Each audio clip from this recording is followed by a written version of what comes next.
সালাফি ফাউন্ডেশন 14 গ্রাম মানবতার কল্যাণে দোয়া করে। এমন কোন মজলিস নেই।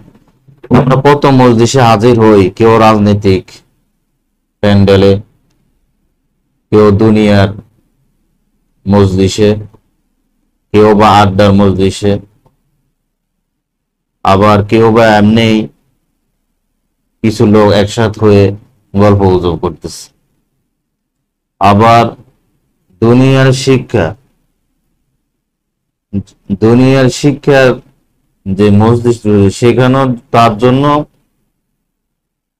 এই জড় পদার্থ দোয়া করবে এমন কোন বর্ণনা নেই, বরং একটি মজলিসের জন্য, সেটা হলো কোরআন ও সহিহ হাদিসের মজলিস, দ্বীনি মজলিস, যেখানে আল্লাহ তার রাসূল সাল্লাল্লাহু আলাইহি সাল্লামের কথা বলা হয়, আল্লাহর বরত্ব, আল্লাহর প্রশংসা, আল্লাহর পবিত্রতা ঘোষণা করা হয়, কোরআন ও সহিহ হাদিসের দার্স দেওয়া হয়।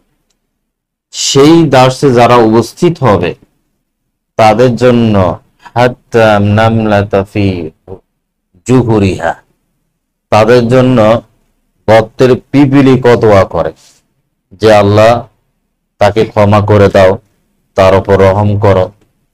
যারা দিন শিখতে এসেছে তলবে ইলমদের জন্য, আল্লাহ তাদেরকে তুমি ক্ষমা করো, রহম করো। এভাবে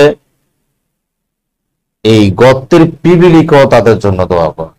হাত্তাল হুত, নবী সাল্লাল্লাহু আলাইহি সাল্লাম বলছেন, সমুদ্রের পুকুরে যেখানে মাছ রয়েছে ওই মাছে পর্যন্ত তাদের জন্য দোয়া করে।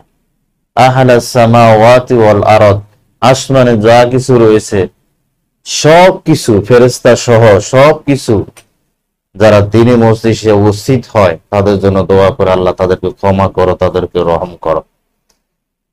আলহামদুলিল্লাহ, এই জন্য আমরা আসতে পেরেছি, আল্লাহর অসংখ্য প্রশংসা আমরা আদায় করি, আবার আল্লাহ প্রশংসা করি, আলহামদুলিল্লাহ।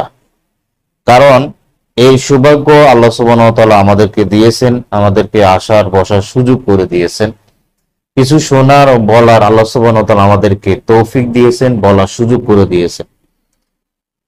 এই নিয়ামত অনেকেই পায় না। পাবে কিভাবে? মানুষের ইচ্ছা যদি থাকে, মানুষের আগ্রহ যদি থাকে, তাহলে মানুষের আগ্রহ ইচ্ছে অনুযায়ী আল্লাহ সুবহানাহু ওয়া তাআলা কাজ করে। আমার মনে ইচ্ছে নাই, আগ্রহ নাই, আল্লাহ সুবহানাহু ওয়া তাআলা ধরে নিয়ে এসে আল্লাহ সুবহানাহু ওয়া তাআলা কল্যাণকর কাজ বশ করানোর জন্য আল্লাহ সুবহানাহু ওয়া তাআলা দিবেন না, সেই তৌফিক দিবেন না। ইচ্ছে আগ্রহ থাকতে হবে। কারণ একজন মানুষ যখন সালাতে দাঁড়ায়,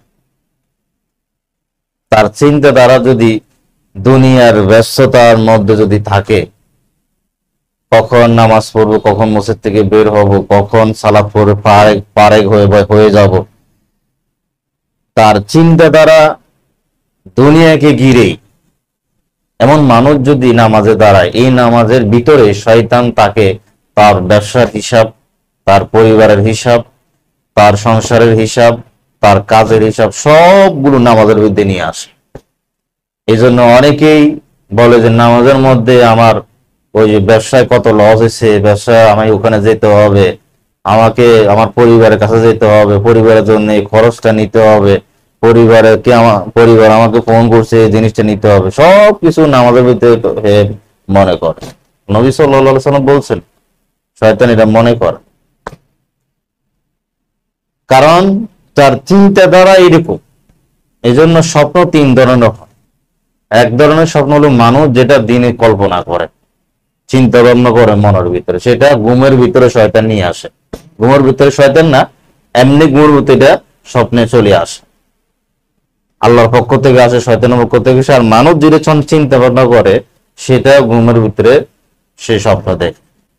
এই জন্য যার চিন্তা, আগ্রহ, মেহনত থাকবে, আল্লাহ সুবহানাহু ওয়া তাআলা অবশ্যই তাকে তৌফিক দান করবে। অধিকাংশ মানুষ দুনিয়ার ব্যস্ততার মধ্যেই আমরা